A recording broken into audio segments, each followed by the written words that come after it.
Hello friends, welcome to trading with Ishaan Sharma. आज की इस वीडियो में हम बात करने वाले हैं मूविंग एवरेजेस के बारे में। और आज जो हमने मूविंग एवरेज पिक करी है वो है 200 मूविंग एवरेज। और हम ये भी देखेंगे कि how 200 moving average is important for intraday traders, right. तो जितने भी हमारे इंट्राडे ट्रेडर्स हैं तो उनके लिए 200 मूविंग एवरेज कैसे ज़रूरी होती है और क्या उनको 200 मूविंग एवरेज को देखना चाहिए या नहीं देखना चाहिए, उन सभी चीज़ों के ऊपर हम आज बात करेंगे। ओके, तो सीधा हम चार्ट्स के ऊपर चलते हैं। आपके सामने BTC USD का चार्ट ओपन हो रखा है, यानी कि बिटकॉइंस का हमारा फेवरेट क्रिप्टो करेंसी। तो अब जैसे अभी आप देखोगे, अभी बिटकॉइन जो है इसका करंट प्राइस जो चल रहा है वो चल रहा है 66449, राइट, और 52। तो अब इस बिटकॉइन को अगर हम इस चार्ट को थोड़ा सा मैं आपके लिए जूम आउट करूं, सो अब आपको यहाँ पे क्लियर कट दिख रहा है।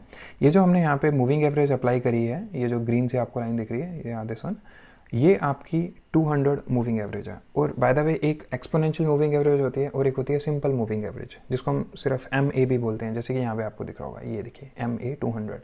सो ये सिंपल वाली मूविंग एवरेज है। आपको 200 EMA नहीं यूज़ करनी है, आपको सिर्फ MA 200 ही यूज़ करनी है।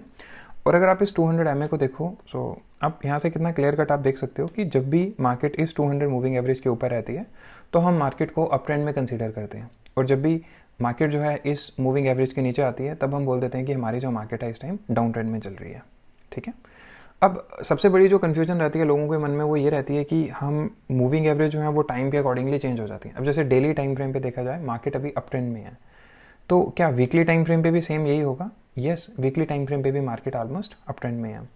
और अगर आप 1 आवर के टाइम फ्रेम में जाओ तो 1 आवर के टाइम फ्रेम में भी इस time at present market up trend में है। लेकिन बहुत बार ऐसा भी देखने को हमें मिलता है कि डेली के टाइम फ्रेम पे वो जो मार्केट है वो हो सकता है अप ट्रेंड में हो, बट अगर आप स्मॉलर टाइम फ्रेम पे जाओगे तो वहाँ पे पॉसिबिलिटी है कि वही मार्केट आपको डाउन ट्रेंड में दिखे। जैसे आप यहाँ पे भी देख सकते हो BTC के केस में भी, अगर आप 1 आवर के टाइम फ्रेम में जाओ मार्केट यस अप ट्रेंड में है, लेकिन अगर आप 5 आवर के टाइम फ्रेम में जाओ तो मार्केट इस टाइम डाउन ट्रेंड में है। अब ये हमें क्या बताता है, इसके पीछे की सोच क्या है? देखिए, इसके पीछे की सिंपल सी सोच है, आप जिस भी टाइम फ्रेम में ट्रेडिंग करते हो, लेट्स से आप 1 आवर के टाइम फ्रेम में आप अगर ट्रेडिंग करते हो तो आपको सबसे पहले जाना है डेली टाइम फ्रेम पे, आपको चेक करना है कि ट्रेंड क्या है। पता चल गया, कंफर्म हो गया 200 मूविंग एवरेज के ऊपर है, दैट मीन्स अप ट्रेंड है। देन उसके बाद आना आपको 1 आवर के टाइम फ्रेम में। अब अभी भी यहाँ पे भी 1 आवर के टाइम फ्रेम पे भी अगर आप देखोगे तो 200 मूविंग एवरेज के ऊपर ही है मार्केट, यानी कि यहाँ पे भी अप ट्रेंड में है। तो अब आपको जो भी यहाँ पे ट्रेड के लिए जाना है वो आप कोशिश करिएगा ज़्यादा कि आप बाय साइड पे ज़्यादा बैठिए। तो जो भी आपको यहाँ पे ट्रेडिंग की अपॉर्चुनिटी मिलेगी वो चाहे आपको सेल की भी मिल रही हो, बट आपको सेल पे नहीं जाना, बिकॉज जैसे कि क्योंकि जितने भी लोग मेरे साथ जुड़े हुए हैं मैक्सिमम यहाँ पे बिगिनर्स हैं, तो आपको यही एडवाइस है इस टाइम पे कि आप यहाँ पे सेल साइड पे ना जाइए, बट आप यहाँ पे थोड़ा बाय साइड पे देखिए, क्योंकि हायर टाइम फ्रेम पे मार्केट बाय ट्रेंड में है, उसके छोटे टाइम फ्रेम में भी मार्केट ऑलमोस्ट हमारी बाय ट्रेंड में है। लेकिन अगर आप स्कैल्पर्स हैं या बहुत फास्ट ट्रेडिंग करते हैं, अगर आप 5 मिनट्स के टाइम फ्रेम पे हो या 15 मिनट्स के टाइम फ्रेम पे हो, जैसे हम यहाँ देखते हैं 15 मिनट्स के टाइम फ्रेम पे इस टाइम पे मार्केट जो है डाउन ट्रेंड में है, राइट। तो बट हायर टाइम फ्रेम में मार्केट अप ट्रेंड में है, तो इसलिए आपको इस पर्टिकुलर टाइम पे बाय लेने से बचना है, सॉरी सेल साइड पे जाने से बचना है। ठीक है, क्योंकि मार्केट अगर आप हायर टाइम फ्रेम में देखोगे तो मार्केट अभी भी अप ट्रेंड में ही है, और ज़्यादा तक चांसेस हैं कि ये जो मार्केट है ये जो यहाँ पे अभी 200 की मूविंग एवरेज चल रही है इसको ब्रीच करके ऊपर की तरफ निकल जाएगी। ये ज़्यादा चांसेस हैं। वाई? बिकॉज 1 आवर के टाइम फ्रेम में मार्केट अभी भी अप ट्रेंड में है। तो आपको किसका वेट करना है? जैसे ही मार्केट इस लाइन को क्रॉस करती है और यहाँ पे अगर आपको एक अच्छा सिग्नल मिलता है, then you can go for the buy side. ठीक है, अब हम बात करते हैं कि 200 मूविंग एवरेज जो है इसके ऊपर हमें ट्रेड कैसे लेना है, क्या इसके पीछे की साइकोलॉजी होती है, कैसे हमने मतलब जो भी इसके इन एंड आउट्स हैं वो हम सभी अभी इसी वीडियो में डिस्कस करने वाले हैं। अब डेली टाइम फ्रेम पे क्या है वो तो आपको पता चल गया। अब हम चलते हैं 1 आवर के टाइम फ्रेम पे, बिकॉज ज़्यादातर ट्रेडर्स हमारे साथ जो जुड़े हैं वो हैं इंट्राडे। तो आइए देखते हैं कि इंट्राडे में हम 200 मूविंग एवरेज को कैसे अपने हिसाब से यूज़ कर सकते हैं। देखिए, मेरा यूज़ करने का तरीका क्या है मैं आपको वो बता सकता हूँ। हर ट्रेडर अलग है, हर किसी की सोच और समझने का तरीका अलग है। तो आइए मैं आपको बताता हूँ कि मैं क्या करता हूँ। देखिए, अगर हम 200 की मूविंग एवरेज पे ट्रेड ले रहे हैं तो गाइज मैं यहाँ पे वेट करता हूँ स्पेशली रीटेस्टिंग वाली स्ट्रैटेजी का। अब आपको पता है कि रीटेस्टिंग स्ट्रैटेजी होती क्या है, ठीक है।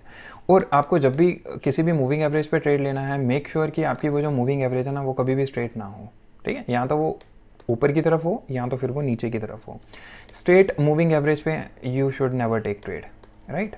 आप यस यहाँ पे ट्रेडिंग कर सकते हो, और बहुत सारे तरीके हैं, जैसे आप सप्लाई डिमांड का कुछ अगर आपको दिख रहा है स्ट्रक्चर, या फिर वैसे अगर यहाँ पे कोई डबल बॉटम डबल टॉप इस तरह का कोई स्ट्रक्चर बन रहा है, या फिर हेड एंड शोल्डर कोई भी पैटर्न आपको बन रहा है, आप उसके ऊपर ट्रेड ले सकते हैं। लेकिन अगर मूविंग एवरेज वहाँ पे आपकी एकदम फ्लैट है, डोंट गो फॉर इधर बाय और सेल साइड, ठीक है।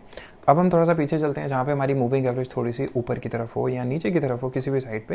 ये जस्ट आपको एक कन्फर्मेशन के लिए मैं दिखाना चाहता हूँ कि मैं कैसे यहाँ पे इस पर्टिकुलर मेथड से ट्रेडिंग करता हूँ 200 EMA पे, सॉरी MA पे। अब देखिए यहाँ पे क्या हुआ है कि मार्केट जो है ऑलमोस्ट इसने यहाँ पे इसको ऊपर की तरफ गई है, ठीक है। एंड देन उसके बाद आप देखोगे अगर जैसे ही मार्केट ने इस 200 मूविंग एवरेज को यहाँ पे ब्रेक किया है, देन यहाँ पे रीटेस्टिंग हुई है और रीटेस्टिंग के बाद में मार्केट ऊपर गई है। अब रीटेस्टिंग क्या होता है मैं पुरानी वीडियोस में बहुत बार एक्सप्लेन कर चुका हूँ, लेकिन फिर भी आपको एक बार फिर से बता देता हूँ। रीटेस्टिंग मतलब मार्केट ने किसी चीज़ को ब्रेक किया, चाहे वो चाहे मतलब वो ब्रेकआउट भी हो सकता है और ब्रेक डाउन भी हो सकता है। और अगर यहाँ पे ब्रेकआउट हुआ है, ब्रेकआउट के बाद में आपको रीटेस्टिंग का वेट करना है। रीटेस्टिंग के बाद जब भी आपको एक अच्छी ग्रीन कैंडल दिखेगी, then you should go for the buy side. तो यहाँ पे भी वही हुआ है, आपको एक अच्छी ग्रीन कैंडल मिली है, अब यहाँ पे बाय साइड पे बैठे होंगे। So as you can see उसके बाद का आपका जो प्रॉफिट्स है वो आपके सामने है, राइट। अब बात करते हैं कि अगर यही सेम चीज़ हमें क्या सेल साइड पे भी देखने को मिलती है। यस, आप सेल साइड पे भी आपको ये चीज़ देखने को मिलेगी। ओके, तो सी अब जैसे आप देख सकते हो कि मार्केट ने यहाँ कहीं पे भी ब्रेक किया है। यस, अब यहाँ पे तो मूविंग एवरेज फ्लैट है, आप मत ट्रेड लीजिए, ठीक है। आप वेट करिए अगर मूविंग एवरेज आपकी थोड़ी सी नीचे की तरफ जाती है, ठीक है। देखिए यहाँ से मूविंग एवरेज नीचे तरफ होना शुरू हो गई है, तो यहाँ पे आपको किस चीज़ का वेट करना है, यहाँ पे आपको रीटेस्टिंग का वेट करना था। ब्रेकडाउन हुआ बट यहाँ पे कोई भी रीटेस्टिंग नहीं हुई है, राइट। और मार्केट यहाँ से बेशक नीचे गई है, लेकिन यहाँ पे कोई भी रीटेस्टिंग नहीं हुई है। देखिए दो तरह की इसमें भी स्ट्रैटेजीज होती हैं, मैं आपको बता दूंगा वन बाय वन।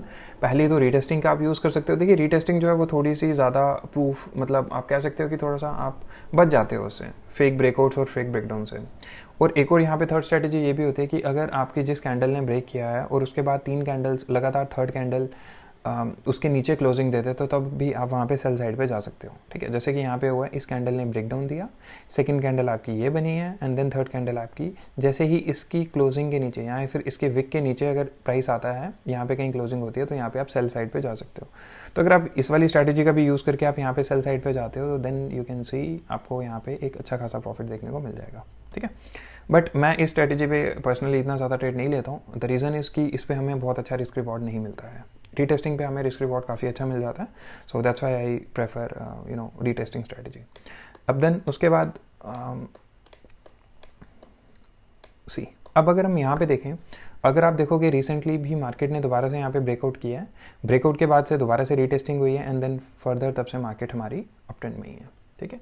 तो ये है बेसिकली इंपॉर्टेंस 200 मूविंग एवरेज की। 200 मूविंग एवरेज आपको एक ओवरऑल सिनेरियो बताता है मार्केट का कि मार्केट में एक्चुअल में चल क्या रहा है, whether market is an up trend और डाउन ट्रेंड।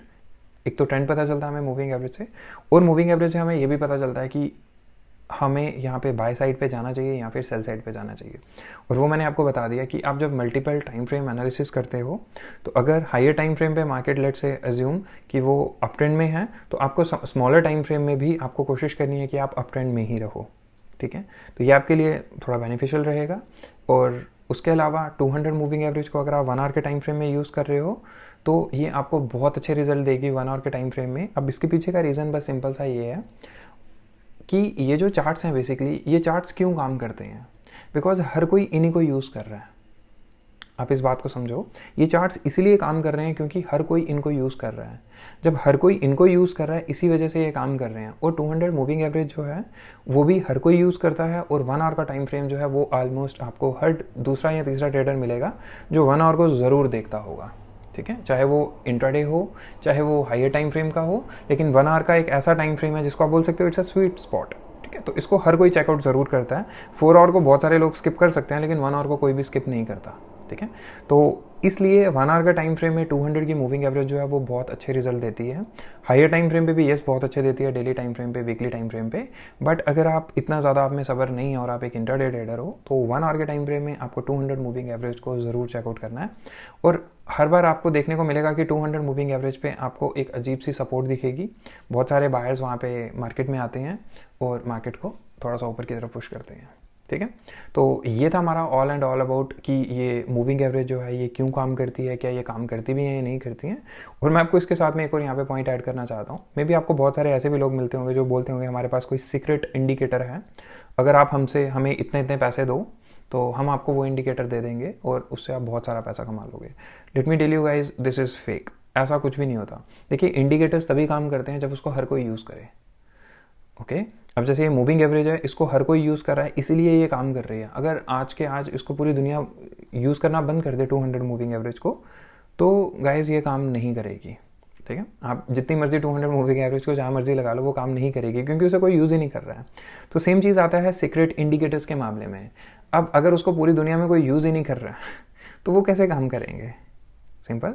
तो इसलिए किसी भी इस बहकावे में आपको नहीं आना है कि हमारे पास कोई सीक्रेट इंडिकेटर है, आप उसका यूज़ कर लो, then you will earn huge money, but ऐसा कुछ भी नहीं होता। तो बस आज के इस वीडियो में इतना ही। आई होप आपने इस वीडियो से ये सीखा होगा कि 200 मूविंग एवरेज पे हमें ट्रेडिंग कैसे करनी है। और 200 मूविंग एवरेज पे मैंने आज आपको 2 स्ट्रैटेजीज बताई हैं कि आप 1 2 3 कैंडल्स की वेट कर सकते हो, राइट। एक ब्रीच होने वाली कैंडल एंड देन उसके बाद अगली 2 कैंडल्स का एक ये वाली स्ट्रैटेजी का भी यूज़ कर सकते हो। मैं पर्सनली इसका इतना बड़ा फ़ैन नहीं हूँ। और सेकंड है अपनी one and all time favourite retesting strategy. तो आप यहाँ पे ब्रेकआउट या ब्रेकडाउन के बाद में भी आप इधर रीटेस्टिंग स्ट्रैटेजी का वेट कर सकते हो, तो वो भी आपको काफ़ी अच्छे रिजल्ट देगी। प्लस उसके साथ में आपको ये चीज़ का ध्यान रखना है कि कभी भी आपकी मूविंग एवरेज फ्लैट नहीं होनी चाहिए at the time of breakout और ब्रेकडाउन।